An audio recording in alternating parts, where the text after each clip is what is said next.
Hello everyone, welcome to my YouTube channel.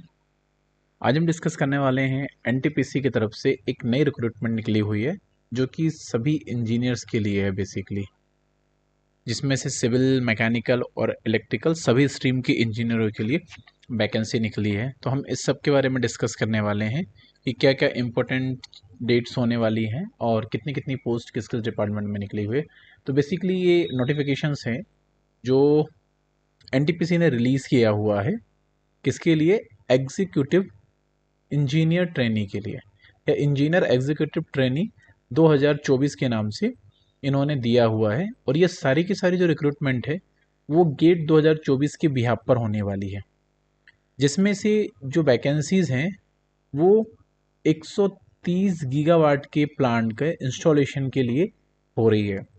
तो इसमें से इलेक्ट्रिकल स्ट्रीम के लिए 135 टोटल वैकेंसी देखने को मिल रही है, मैकेनिकल के लिए 180 वैकेंसी, इलेक्ट्रॉनिक्स इंस्ट्रूमेंटेशन के लिए 85 वैकेंसी 85 वैकेंसी देखने को मिल रही है, और सिविल इंजीनियर के लिए 50 वैकेंसीज हैं, और वहीं माइनिंग इंजीनियर्स के लिए 25 वैकेंसीज हैं। अब इसकी जो इम्पोर्टेंट डेट्स हैं हम उसकी बात कर लेते हैं। तो 28/1/2025 से फॉर्म फिल होना स्टार्ट हो गए हैं। कब से? 28/1/2025 से फॉर्म फिल होना क्या हो गए हैं? स्टार्ट हो चुके हैं। भाई हम लास्ट डेट की बात करें तो जो लास्ट डेट है फॉर्म फिल करने की वो है 11/2/2025 तक ही फॉर्म फिल होंगे इसके। ठीक है, वही हम इसमें बात कर लेते हैं कि जो सर्विस बॉन्ड रहेगा इनका, बेसिकली वो सर्व करना पड़ेगा एटलीस्ट 3 इयर्स आपको। अगर आप 3 इयर्स सर्व नहीं करते हैं तो आपको मिनिमम 2-2.5 लाख से लेके 5 लाख रुपए तक की पेनल्टी पे करनी पड़ेगी। ठीक है, अब इसमें हम बात कर लेते हैं हर एक स्ट्रीम के लिए कितनी कितनी क्या वैकेंसीज हैं। जो इलेक्ट्रिकल के लिए हैं, जैसा हमने डिस्कस किया था, टोटल वैकेंसी 135 है। उसमें से अनरिजर्व कैटेगरी के लिए 85 वैकेंसी है, ईडब्ल्यूएस के लिए 12, ओबीसी के लिए 8, एससी के लिए 12 और एसटी के लिए 8 वैकेंसी है। मैकेनिकल के लिए टोटल वैकेंसी है 180, जिसमें से 96 है अनरिजर्व कैटेगरी के लिए, 13 वैकेंसी ईडब्ल्यूएस के लिए, 22 वैकेंसी ओबीसी कैंडिडेट के लिए, एससी के लिए 34 वैकेंसी और एसटी के लिए 15 वैकेंसी। वहीं हम इंस्ट्रूमेंटेशन में बात करते हैं। इंस्ट्रूमेंटेशन एंड इलेक्ट्रॉनिक्स दोनों की वैकेंसी मिला के 85 वैकेंसी है टोटल।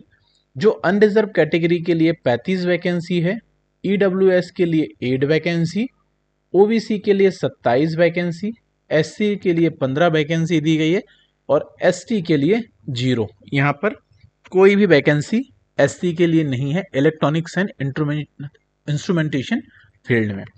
वहीं हम बात करते हैं सिविल इंजीनियर के लिए। टोटल नंबर ऑफ जो वैकेंसी है वो है 50, अनरिजर्व कैटेगरी के लिए 25, ईडब्ल्यूएस के लिए कोई भी वैकेंसी नहीं है यहाँ पर, ओबीसी के लिए 3 देखने को मिल रही है हमें, एससी के लिए 16, एसटी के लिए 6 वैकेंसी। वहीं हम माइनिंग की बात करें तो माइनिंग में 25 टोटल वैकेंसी है, 13 अनरिजर्व कैटेगरी के लिए, 3 ओबीसी कैंडिडेट के लिए, 5 एससी कैंडिडेट के लिए और 4 एसटी कैंडिडेट के लिए। तो सभी फील्ड में इतनी इतनी वैकेंसीज हमें देखने को मिल रही है। अब इसमें जो इम्पोर्टेंट डॉक्यूमेंट्स हैं आपको रिक्वायर्ड होंगे ड्यूरिंग द फॉर्म फिलिंग के लिए। सबसे पहले आपको डेट ऑफ बर्थ में प्रूफ के लिए 10th की मार्कशीट देनी होगी। उसके बाद में पैन कार्ड या आधार कार्ड लगेगा आपका फॉर एड्रेस प्रूफ के लिए। गेट का स्कोर कार्ड की स्कैन कॉपी लगेगी। और वहीं आपने जिस भी स्ट्रीम से, इन 6 स्ट्रीम में जो भी स्ट्रीम आपने डिग्री कंप्लीट किया है उस स्ट्रीम की फाइनल एंड प्रोविजनल सर्टिफिकेट्स लगेंगे। और वहीं आपकी कंसोलिडेटेड मार्कशीट लगेगी 8 सेम की। और वहीं हर एक सेम की भी आपको मार्कशीट यहाँ पे सबमिट करनी पड़ेगी।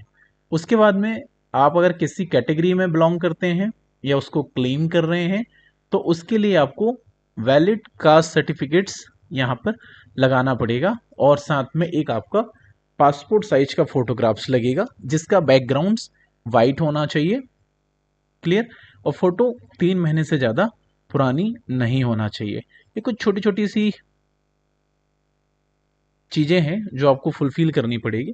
वहीं हम इसमें पे स्केल्स की बात कर लेते हैं, तो मिनिमम इसमें आपका बेसिक जो पे स्केल होगा वो 40,000 से लेके 1,40,000 रुपए तक रहेगा बेसिक पे आपका।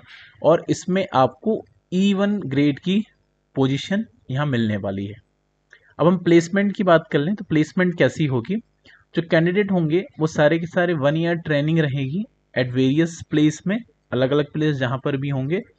और फाइनल पोस्टिंग 1 साल की ट्रेनिंग कंप्लीट होने की बाद आपकी फाइनल उसमें पोस्टिंग होगी।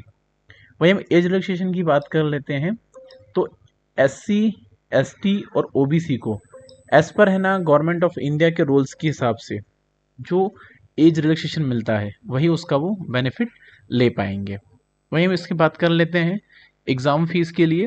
जो अनरिजर्व कैटेगरी के कैंडिडेट हैं या फिर EWS कैटेगरी के कैंडिडेट हैं या OBC के कैंडिडेट हैं, उनको बेसिकली 300 रुपीज़ फीस पे करनी पड़ेगी एज अ एग्ज़ाम फीस, जो कि नॉन रिफंडेबल रहेगी। वहीं SC ST और PWD या एक्स सर्विसमैन कैटेगरी के कैंडिडेट हैं या फीमेल्स हैं, तो उनके लिए कोई भी एप्लीकेशन फ़ीस नहीं रहेगी और आप पेमेंट ऑनलाइन ऑफलाइन किसी भी मोड से कर सकते हैं।